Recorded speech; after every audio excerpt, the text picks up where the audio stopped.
Olá galera, bem-vindos a mais um vídeo aqui do meu canal. Sou o professor Alan, estarei apresentando para vocês mais um vídeo referente ao curso Python com Jupyter Notebook. Nesse vídeo aqui, eu estarei falando um pouquinho sobre como plotar gráficos 3D, tá certo? Aqui eu estou falando da Matplotlib, então meio que eu falo uma parte dela que vai servir para análise de dados, embora a plotagem 3D também sirva para análise de dados, mas o nosso foco aqui no caso vai ser plotar mais gráficos de funções. Foi uma dúvida minha, quando eu estava estudando algumas matérias que mexiam com espaço dimensional, sempre foi dúvida minha como gerar aquelas figuras. Era muito chato fazer, por exemplo, um paraboloide na mão.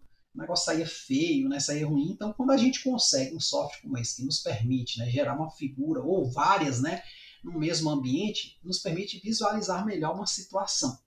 Tá certo? Porque aqui a gente vai perceber, ao longo dos próximos vídeos, que a gente vai conseguir interagir com alguns tipos de gráfico que a gente vai ter aqui. Especificamente nesse primeiro exemplo, eu vou falar de gráficos básicos em coordenadas cartesianas, certo? Aqui eu tenho um exemplo que eu chamei de gráfico simples, onde nós vamos traçar um único gráfico, uma única superfície no espaço dimensional, paraboloide.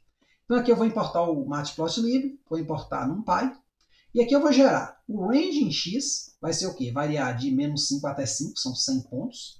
Vou gerar o range em y, variando de menos 5 a 5, também 100 pontos. E vou fazer um grid dos dois, porque para poder traçar pontos no espaço tridimensional, eu vou ter que gerar a variável z, que vai depender de x e y. Então aqui eu vou gerar um grid, uma grade tridimensional, certo? Então eu tenho aqui xy, np.meshGrid, xy. Pronto, vou gerar o grid. Aqui está a minha função, ó. Vou definir o paraboloide, z igual a x ao quadrado mais y ao quadrado. Se você não viu gráficos 3D, você pode pular essa parte aqui. Se você já viu, aí você pode continuar que você vai entender a ideia aqui. Aí aqui eu vou definir o tamanho da figura, vou definir o subplot que eu vou estar usando. Isso aqui são configurações que meio que a gente já viu anteriormente, tá certo? Aí aqui o meu eixo de plotagem da superfície vai ser o XYZ, certo? Aqui vai ter o título do gráfico, você pode editar tranquilamente. Aqui eixo X pode ser uma altura, eixo Y pode ser uma largura, eixo Z pode ser um comprimento, Então, você edita conforme for sua necessidade. Então, compilando aqui, nós vamos ter esse gráfico aqui. Ó. É um gráfico estático, certo? Você pode até salvar essa figura e tal, mas ele é um gráfico estático, certo? Eu estou falando isso porque eu tenho um gráfico muito superior a esse aqui. Mas, a princípio, se você apenas quiser um gráfico para colocar como uma figura no livro, você pode estar utilizando esse esquema aqui. Você pode, inclusive, fazer mais de uma superfície. O que vai mudar nesse gráfico todo? Essencialmente, você vai acrescentar, agora eu chamei uma de Z1, uma de Z2, tá certo? Aí aqui eu tenho o quê? O paraboloide continua aqui sendo Z1 e minha curva Z2 é um plano, certo? Aí aqui eu vou botar a mesma que eu tinha em cima, certo? XYZ1 vai ser a do paraboloide, e depois eu vou criar outra, Xplot, superfície, XYZ2. Aqui esse campo viridis é para dar uma mudada aqui em relação a essa tonalidade de cores, das cores, tá certo? Aqui está muito azulado, esse viridis, se eu não me engano, vai ficar meio verde, meio amarelo, certo?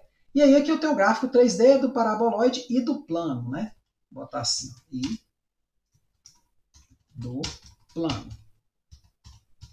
Então, quando eu compilo aqui, ó, sai essa figura. Sai um paraboloide, sai um plano. Então, aqui eu tenho essa possibilidade também. Claro que você pode fazer configurações como, eu quero ver esse gráfico meio mais de cima, mais virado. Aí você vai perguntando do GPT, são muitas configurações. Eu não vou focar muito na parte 3D aqui. Não vai ser importante para nós, pelo menos a princípio aqui no curso. Tá certo? Mas aí, por curiosidade, a gente também pode traçar gráficos 3D. Nos próximos vídeos, melhor dizendo, eu vou estar falando sobre gráficos de superfícies em coordenadas cartesianas, coordenadas esféricas e também de curvas no espaço. E nesses casos eu vou estar usando gráficos chamados interativos, que são gráficos que você pode girar ele aqui no próprio prompt. Ou seja, você vai gerar o melhor ângulo, você vai lá com o mouse, girar e botar ele no melhor ângulo para você visualizar. Tá certo? São códigos mais avançados, esses códigos aqui você até decora eles se você quiser.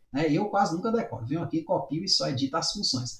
Mas você consegue até decorar ele e reproduzir. Os próximos, você vai ver que são códigos, eu vou explicar como é que eu consegui, foi com a ajuda do GPT. Estou até com ele aberto aqui, mas foi outra dúvida, na verdade, que eu estava perguntando para ele.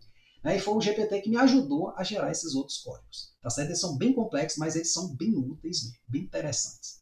Então, até a próxima.